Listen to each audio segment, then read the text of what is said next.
Well, hey guys, I got some observational humor for you. How about them Joy-Cons, huh? Yeah, mine are drifting so bad you could use them in Mario Kart. Mario Kart. They're drifting so bad they can't even do their homework. Like their mind is drifting. I'm sorry, I guess that's all I've got. Nintendo's been under fire recently because of a design flaw in the Switch's Joy-Cons that causes them to, if you want the scientific term, get all wonky. This problem has persisted since the Switch launched, and in fact has only gotten worse over time, with many people having to replace their Joy-Cons multiple times. Thankfully, Nintendo has finally started addressing the problem, and reports are saying that they're offering to replace or fix Joy-Cons even if they're no longer under warranty. Oh, so problem solved, right? No way, Jose. I've still got a big fat problem with the way Nintendo's been handling this issue. I've been critical of Nintendo's decisions plenty of times in the past, but this is one of those rare times when I can say that their actions, or inaction in this case, have been, for lack of a better term, messed up, bro. Pretty messed up situation. So, let's talk about the problem and how Nintendo has landed themselves in hot water, if you catch my drift. Up until the Switch era, hardware and quality were synonymous for Nintendo. There's a reason everyone claimed their systems were built using Nintendium. I remember watching Morgan Webb just brutalize all the 6th gen consoles on X-Play, and at the end, the GameCube was the only one left standing. Then there's the famous Game Boy that was hit by a literal bomb in the Gulf War, and still plays! Even beyond the raw durability, though, the company's products have always been very resistant to wear and tear. The N64's control stick was definitely prone to wearing out, though, to be fair, it was the first control stick of its kind, and for the most part, it only really wore out if you had Mario Party. And I've seen a few cases of DS hinges getting loose, though in my personal experience, I only see that happen when they're treated very poorly, usually by little kids. For the most part, Nintendo hardware stands the test of time. I've put countless hours on all my Nintendo systems, and the very worst that's happened, the little rubber nub keeps coming off on my 3DS circle pad, and I gotta re-glue it every once in a while. It's the end of the world, am I right? No. To me, Nintendo products have always been products that are gonna stick around. That's just a Nintendo thing. And I don't know if this just means that I wasn't paying attention back in the day or something, but it also seems to me that Nintendo systems don't generally have the same sort of growing pains their competition has. Sony and Microsoft have both had their fair share of products with uncomfortably high failure rates at launch, most notably, of course, the Xbox 360 with its dreaded Red Ring of Death issue. Not Nintendo though, at least not from where I've been standing. I've gotten nearly every console right at launch and I've never had any problems, nor have I heard of many. Enter the Switch. Right out of the gate, there were reports all over the internet of hardware issues. When detached, the left Joy-Cons were having a hard time interacting with systems. Some Switch units were bricking or shipping with dead pixels or otherwise wigging out. Screens were being scratched by docks and warped from the heat. Some people even reported their Switches themselves cracking. It's important to note that at the time, much of this was being overblown. A lot of these were fairly isolated cases, though of course in its thirst for the next sensational thing to be outraged about, the internet made the problem a lot bigger than it was. I even made a video coming to the conclusion that it was best to wait and see if any of this was indeed going to be a large, ongoing problem. If anything did turn out to be a problem, then I would definitely speak up about it. Many of these problems did end up being rare enough that people just sort of moved past them, and newer Switch models don't seem to be as susceptible. The left Joy-Con thing seemed a little bad, but it was solved thanks to a tiny piece of conductive foam, so that was good. But even if it didn't end up being a huge disaster for Nintendo with Switches failing left and right, it did make me a little bit uneasy. Having this many problems with its hardware was a very new thing for Nintendo. Even if I wasn't ready to jump on board the outrage express, I did have to wonder what brought it all about. I mean, the screen scratching dock thing is weird enough all by itself. How often can you say that a Nintendo product is so flawed and even uncomfortable to use? And personally, while it doesn't severely affect my experience with the system, I've always suspected that there was something wrong with my battery. I can't get much more than 2 hours, regardless of what I play, and when I have it plugged into the wall or my battery pack, it loses charge slightly faster than it gains it, so I technically can't play indefinitely. Even firsthand, I could see that the Switch just wasn't quite like Nintendo's other systems in terms of quality and reliability. The only thing I could imagine was that maybe they rushed the Switch to market a little too fast for its own good in an attempt to swing back from the Wii U's failure. I'm reminded of those old videos of robots stress testing DS systems. Maybe Nintendo just didn't have the time to do that with this system. They had to just make it and be like, okay, it's probably good, send the robots home, we gotta get this thing on shelves. I don't know. Well, fast forward a few years and it's finally happened. Another hardware issue has reared its ugly head, and this time it is most definitely big enough to make a stink over. Other smarter people than me can tell you the specifics. Spawnwave has a lot of great videos on the subject, but the gist of it is that due to some design flaw, a component of the Joy-Con control stick wears down much more quickly than it should, which messes with the sensor and causes the aforementioned wonkiness. Sometimes the stick will drift in a weird direction even when you're not touching it. Sometimes it will prevent you from pushing in a certain direction. Sometimes there will be big dead areas your Joy-Con just refuses to acknowledge, and in my experience, all of these things can just sort of happen willy-nilly whenever they want to. Recalibrating the stick does nothing, as anyone who's experienced the issue can tell you. It's an internal hardware problem. It would be one thing if this were a rarity, something that happens to only a small percentage of owners. But the way I see it, it's starting to feel like an inevitability. I don't think I've spoken to even a single person face-to-face who hasn't had this happen to one or more of their Joy-Cons if they regularly use them. Most of them have gone through multiple sets. First-hand accounts can only get you so far though, so recently I did a series of polls about the issue on Twitter, and while of course these are not comprehensive, they paint a pretty dreary picture. Surprisingly enough, out of over 11,000 people, 39% claimed that they've never had any problems, and 29% said they'd experienced a little drift, but not enough for it to affect gameplay too much. I do have to wonder if it will eventually grow into a bigger problem for that latter group, but even if it doesn't, even if as many as 68% of Switch owners will never experience a big problem with drift, that still leaves 21% of people who have had to replace one or two Joy-Cons, and 11% for whom this has been a constant problem. 32% of Switch owners have experienced complete loss of Joy-Con functionality, and in many cases several times. Those percentages are super bad. That is a gigantic failure rate. Furthermore, of that 32%, a whopping 72% were completely unable to get any of them replaced for free within the warranty period, with 7% able to get some of them replaced but not all of them. Then, just for a little more clarity, I asked the people who have not experienced drift how frequently they play in handheld mode. Once again, I was surprised to see how many of them do indeed play in handheld mode a fair amount. It's possible that many of those people just haven't had their Switches long enough, or it's possible that some Joy-Cons miraculously just don't have the issue. Maybe these people are unconsciously gentler on their controllers, maybe a combination of things. But despite there being a few more lucky folks than I initially expected, amongst my Twitter followers at least, the overall numbers are still pretty dreadful. 32% failure is still really, really bad. And myself? My original left one started to go first, and I just barely got it covered by the 1-year warranty before it expired. But what happened literally 1 week after it did expire? My right one started to go out, right after I had just gotten my left one back in the mail. So that one sat in a drawer for a year while I borrowed a spare from a friend. And guess what? That one started to go out too. And guess even whatter? Then the left one that was replaced started going out. That's 2 sets of Joy-Cons in as many years. Solutions for this problem?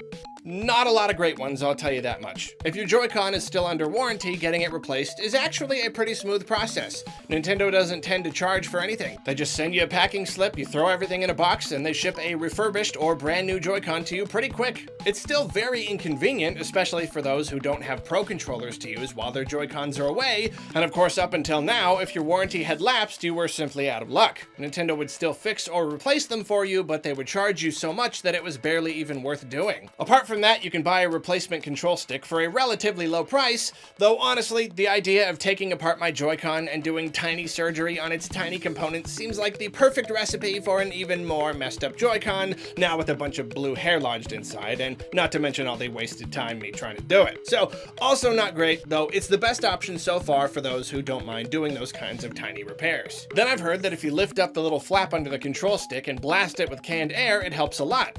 The problem is that in most cases that I've heard of, it doesn't last for too long before wonking out again, so you gotta keep doing it, I assume indefinitely. Also not a particularly ideal solution. And the problem is that even if you can find a relatively cheap solution like replacing the stick, I think it's reasonable to say that you really shouldn't have to. Not everyone has the skill or knowledge to do such a thing. It's still a time and money cost that we shouldn't have to pay. This is absolutely not a problem that we, the customers, should have to shoulder the burden of. Well, it seems that a lot of people agree with me because this issue has only grown bigger and bigger as more and more people have bought Switches, and especially as they've all used them long enough for their Joy-Cons to start wonking out. What was once resigned annoyance has grown into that outrage I was talking about. People are starting to put their foot down and say, this is not okay, myself included. A failure rate this high on any product, much less a Nintendo one, is not okay. Things really started to come to a head recently. I'm not exactly sure what caused it. It might just be that it naturally grew to a certain point.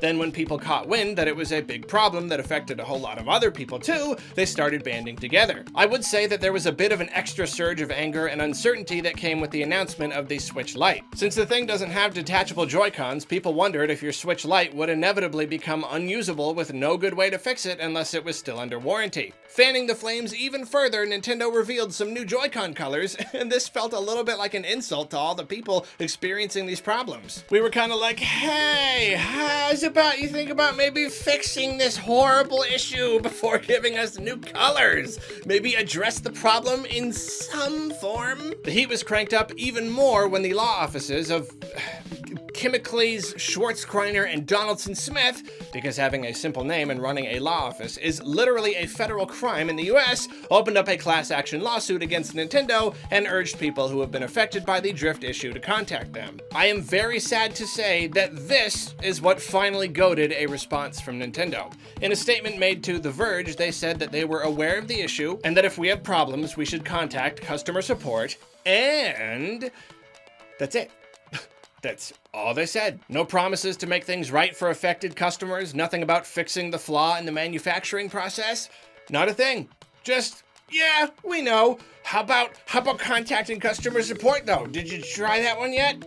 Suffice it to say, this did not sit well. I myself was quite displeased with this response. Honestly, I was gearing up to write the most scathing video I've done since my Hey Pikmin reaction, which I ended up deleting later. That's how displeased I was. Fortunately, something else did happen after that. Finally, after much too long. And we only know about it thanks to someone who apparently decided to leak an internal memo to Vice. The memo states that Nintendo's customer service representatives have been ordered to start replacing Joy-Cons free of charge without asking for proof of purchase or confirming warranty status. Many people have been reporting that this is true, where customer service used to charge for Joy-Con replacement and repair when outside the 1-year warranty. Now they're doing it free of charge, no questions asked. In some cases, they're even refunding people for repairs they already paid for out of pocket. I myself submitted a ticket to get one of mine shipped off, and so far the process has been painless. I very much wish I could say that the story finally does end here. Nintendo's fixing people's Joy-Cons now, so that should be it, right?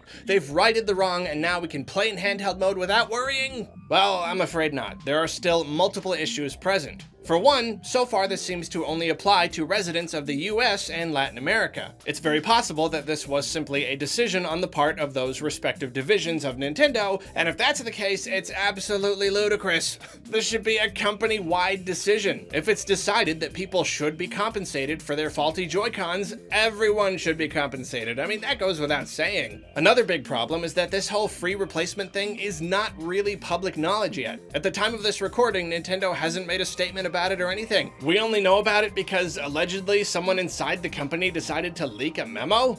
Seriously?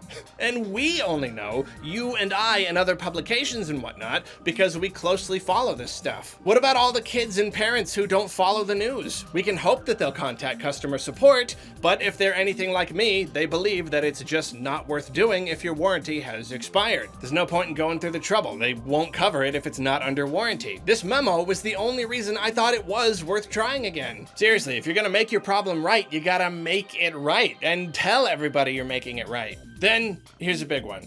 I take particular issue with this whole thing because Nintendo only decided to do something when the word lawsuit was mentioned. There's no doubt they've been aware that this is a serious problem for the last 2 years, and they waited until it was just on the verge of becoming a complete PR disaster before they said or did anything. I've said it before and I'll say it again, Nintendo is awesome. Nintendo is one of the very few big game companies that I truly believe is full of heart and that truly cares about its customers. I don't know who's been making the decisions in this situation, but this is not the Nintendo I know. This is not a good look for them. Creating a faulty product, then continuing to sell it with the knowledge that units are very likely to fail, and not immediately redesigning that product to fix the issue, just willingly ordering Joy-Cons from the manufacturer by the millions with the same old faulty design? This is especially bad when you consider how expensive they are. A set of Joy-Cons basically acts as one controller, and where you can pick up a brand new PS4 or Xbox One controller for what?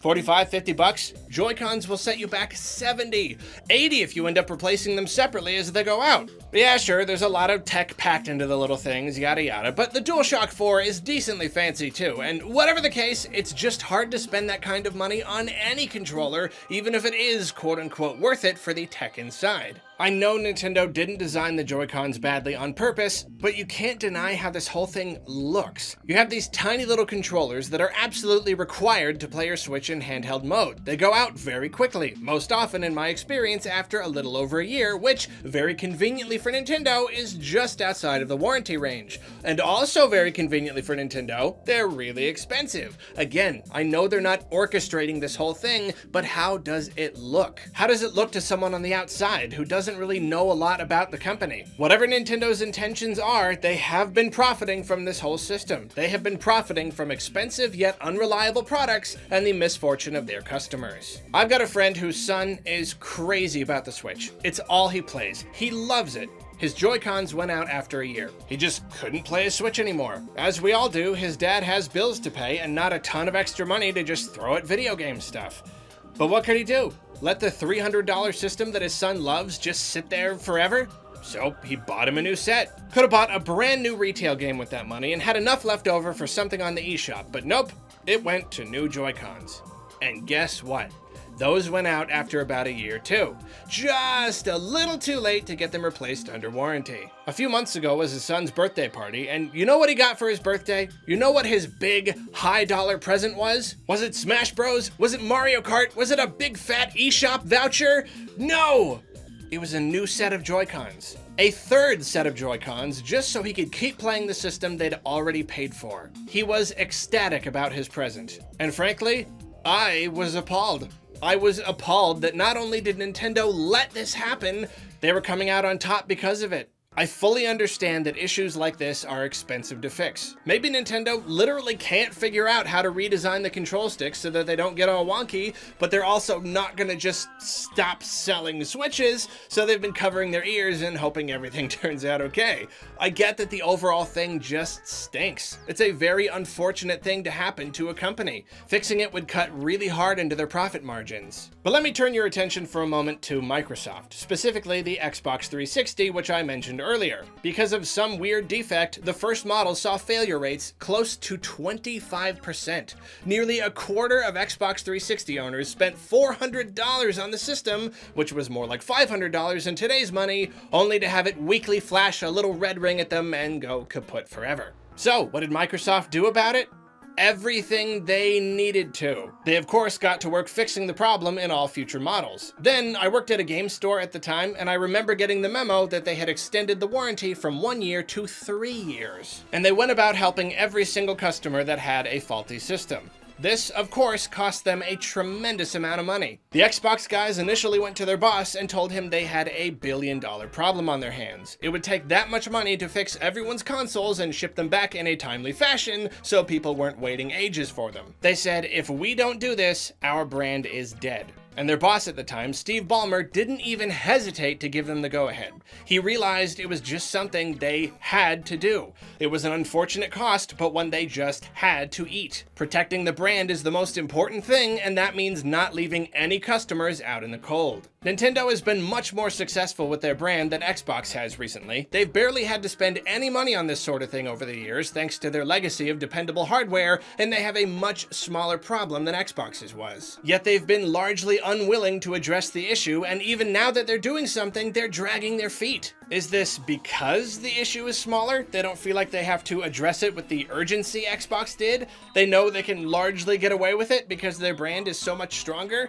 Like I said before, maybe this isn't what Nintendo is thinking at all, but that's certainly how it looks. It looks like instead of nipping the problem in the bud and eating the cost, whatever it may be, because they're Nintendo and Nintendo makes great products, darn it, they're only doing the minimum when they're absolutely forced to. And it's not a good look. It is not the Nintendo I know. Prioritizing the bottom line over the satisfaction of its customers is not the Nintendo I know. And hey, maybe you're watching this video down the line and by now everything has changed. Maybe Nintendo has finally announced their free replacement program publicly and rolled it out to every region, and the only reason they didn't do so earlier was that they wanted to give customer support a chance to start the process without being completely inundated with millions of support tickets all at once. Maybe they finally fixed the issue and Joy-Cons are now 100% drift-free and the world is a brighter place for it. But even then, I'll always be asking, what took them so long? Why didn't they fix the problem when they first knew they had a problem? Why did they let so many parents buy their kids new Joy-Cons for their birthdays before they stepped in? Even if these poor people are finally getting their Joy-Cons replaced for free, what if those people didn't want to end up with 3 sets of Joy-Cons? They still had to spend all that money in the first place. We can only guess as to why Nintendo has acted the way they've acted, and we can hope that Nintendo does indeed step up their game when it comes to getting people's Joy-Cons fixed. We can hope that future Nintendo hardware lives up to their usual standards, and that if something like this does happen again, they're a little more Nintendo about it. Well, thank you for watching. Be sure to head on down to the comments and let me know if you've had this problem, and if so, have you been able to get it fixed, or has Nintendo left you adrift? Ha!